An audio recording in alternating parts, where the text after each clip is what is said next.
আসসালামু আলাইকুম এভরিওয়ান, কি অবস্থা? সবাই কেমন আছেন?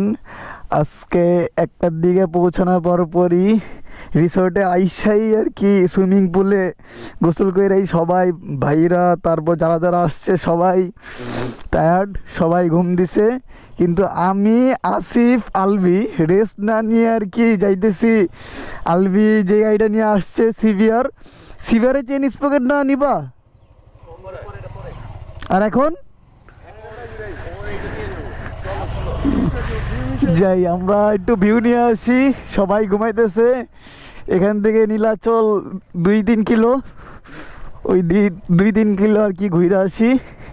কি অবস্থা? কজ কালকে আমাদের কোনো ঠিক ঠিকানা নাই। কজ কালকে থাকতেও পারি, আবার কক্সের দিকে ব্যাক করতে পারি। সো বলা যায় না, যে এই জন্য আর কি একটু ঘুরে আসি। ও রে, এটা কি ডাউন? বান্দরবনে ফিল তো এটাই। ও দাঁড়াও, গাড়িটা নিয়ে নিই আমি। এটা কি ডাউন আল্লাহ! রিসোর্টটার ভিউ কিন্তু সেই, এই যে হামাগাড়ির পাশে সাগর ভাইয়ের গাড়ি। সারাদিন না ঘুমায়া আমরা 3জন বের হয়েছি। ও এখান থেকে কয় কিলো? 2 কিলো। চলো চলো, একটু পর সন্ধ্যা হয়ে যাবে, তাই ভাবলাম আশেপাশে যেসব জায়গা আছে এগুলো একটু ঘুরে আসি। এই দুই বান্দা ঘুমায় নাই, আমারও ঘুমাইতে দেয় নাই। চাইছিলাম একটু রেস্ট নিব। কিসের রেস্ট? বান্দরবান আসছি, আগে ভিউ দেখো। এই সামনে ওইটা কি মন্দির? মন্দির টাইপই তো লাগতেছে না। বান্দরবন সৎসঙ্গ বিহার মেঘলা। আচ্ছা, গাড়িতে তেল ভরা লাগবে।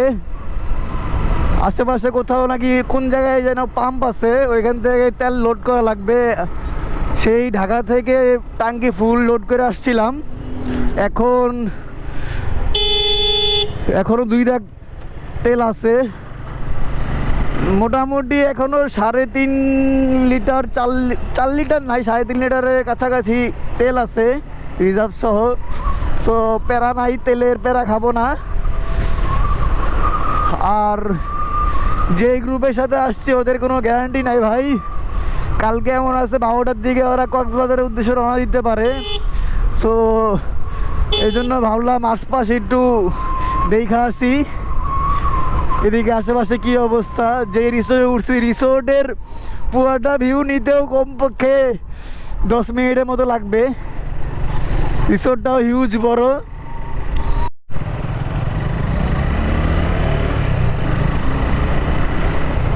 ও রে, পাহাড়গুলো দেখেন।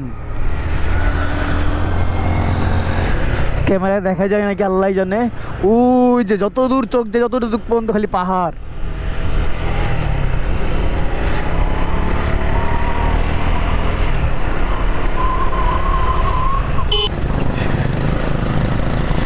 এই পাহাড়ি রাস্তার পাশে মাটির ঘর, সেই তো।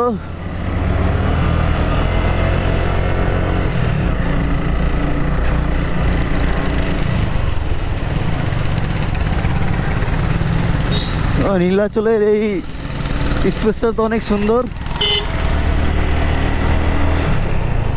ও রে, পাহাড়ি ড্রেস পরা। ওই ওদিকে পাহাড়, ও চাঁদের গাড়ি।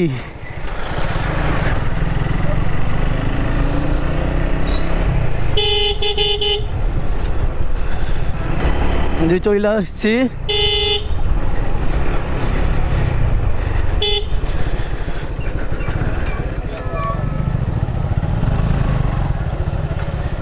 বাইক নিয়ে কি ঢোকা যাবে?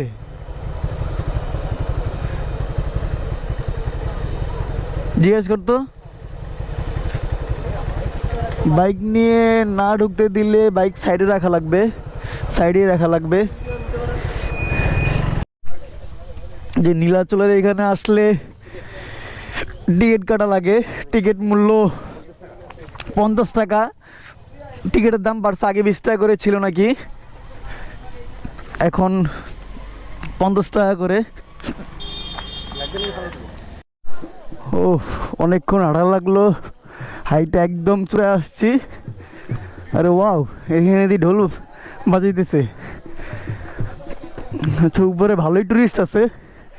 নীলাচলে এখানে একটু ঘুরতে আসার জায়গা আর কি। চাঁদের গান এখানে ভরা।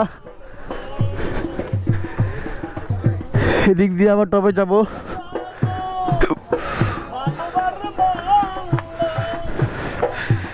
গান বাজনা চলতেছে, ভিডিও চলতেছে, সবাই ভিডিও করে।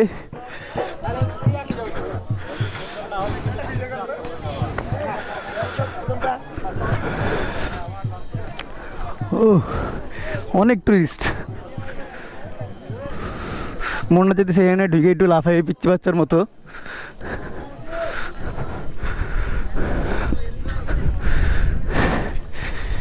যে এখন দেখাবো ভিউ কাকে বললে। এটা টপ উঠা যায় তো।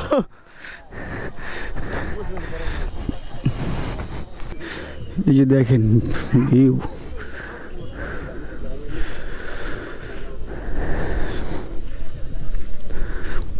আমরা এখান থেকে মিনিমাম 15 থেকে 1600 ফুট উপরে আছি।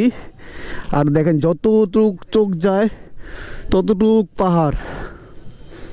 ওইখানে একটা গ্রাম আছে, ওই উপরে একটা গ্রাম, আর বাকি সব কিন্তু ফাঁকা।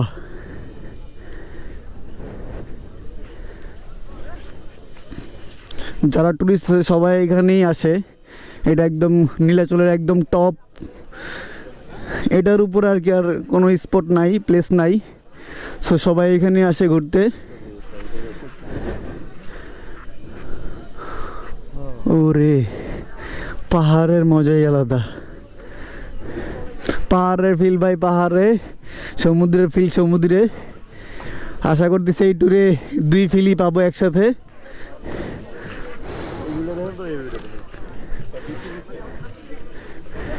ওদিকেও পাহাড়, ওই সাইডেও পাহাড়। যে ওই সাইডেও এক গ্রাম আছে অনেকগুলো। এরপর পুয়াটা পাহাড়। যারা এইখানে আসিফ রিল নিতেছে। এই নায়ক মেসেঞ্জার তো ভরে যাবো রে। আসিফ তোর মেসেঞ্জার তো ভরে যাবো রে আজকে। না আমার কোনো ট্রান্সফার করার দরকার নেই ভাই, আমি এমনি শান্তিতে আছি। আচ্ছা ওই সাইডটা দেখি ভিউটা একটু কেমন আসে।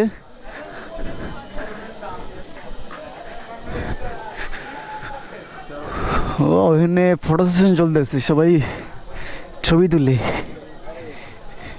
এই ব্লগার ব্রো।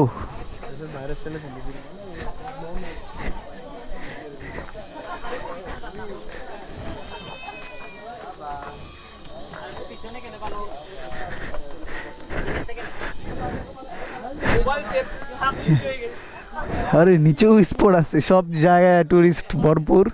এই যে এখান থেকে পাহাড়গুলো দেখেন। কিছুক্ষণ আগে দেখাইলাম ওই যে ওখানে একটা গ্রাম, ওই যে উপরে একটা গ্রাম, আর ওই ওদিকে একটা রিসোর্ট আছে।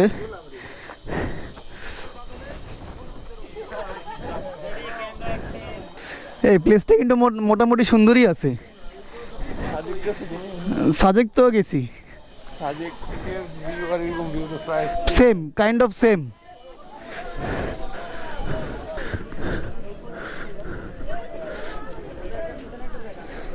সবাই ফটো শুট করে, আমি চাইছিলাম একটু।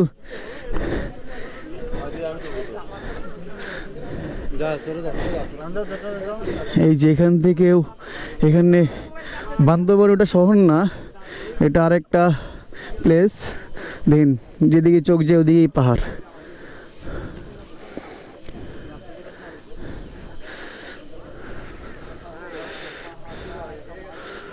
ওইখানে ভালো বসতি আছে। আশেপাশে দেখেন কোনো জায়গায় বসতি নাই, কিচ্ছু নাই।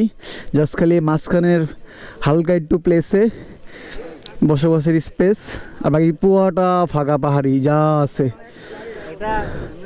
সেই। এই পাহাড় ওরাই তো বাংলাদেশের বেশ একটা অংশ ওরাই তো নিয়ে রাখছে।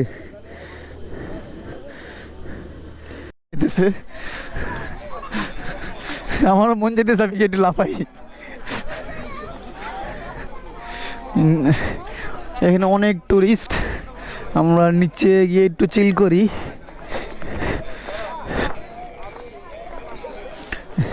এত মানুষ আশা করি নেই এত থাকবে যে।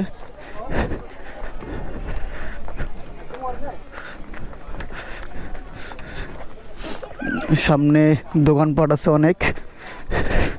আর আমরা যেই রিসোর্টের ওইখানে আছি পাশে মিনি একটা ছোট দোকান, যাওয়ার টাইম এখান থেকে কিছু শপিং করে নিয়ে যাব।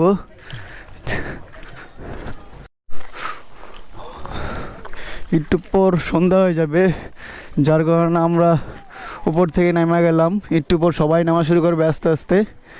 সো আমরা এই জন্য আগে নেমে গেছি, অন্ধকার হয়ে যাবে একটু পরই।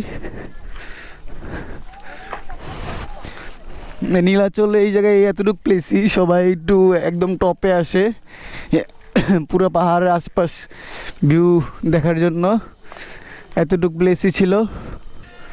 আমরা এখন ব্যাক করবো রিসোর্টের দিকে। এই যে আমরা এখন ব্যাক করতেছি। অনেক ওরা ফোন দিয়ে দিছে, ওরা নাকি ঘুম থেকে উঠে গেছে, বের হবে মেবি বাইকের ওই সার্ভিসিংয়ের জন্য। এই যে সন্ধ্যা নামা যেতেছে, সূর্য মামা নিচে চলে যেতেছে, আমরাও নিচে চলে যাই, প্যারা নাই। সূর্য মামার সাথে আমরাও আসি। কি আসিফ, সূর্য মামার সাথে আমরাও আসি। সূর্য মামা নামলে আমরাও নামবো, সূর্য মামা উঠলে আমরাও উঠবো, প্যারা নাই, চিল। এই যে রিসোর্টের সামনে চলে আসছি, নীলাচল এখান থেকে ঘুরে একদম সন্ধ্যা হওয়ার আগ মুহূর্তে চলে আসছি।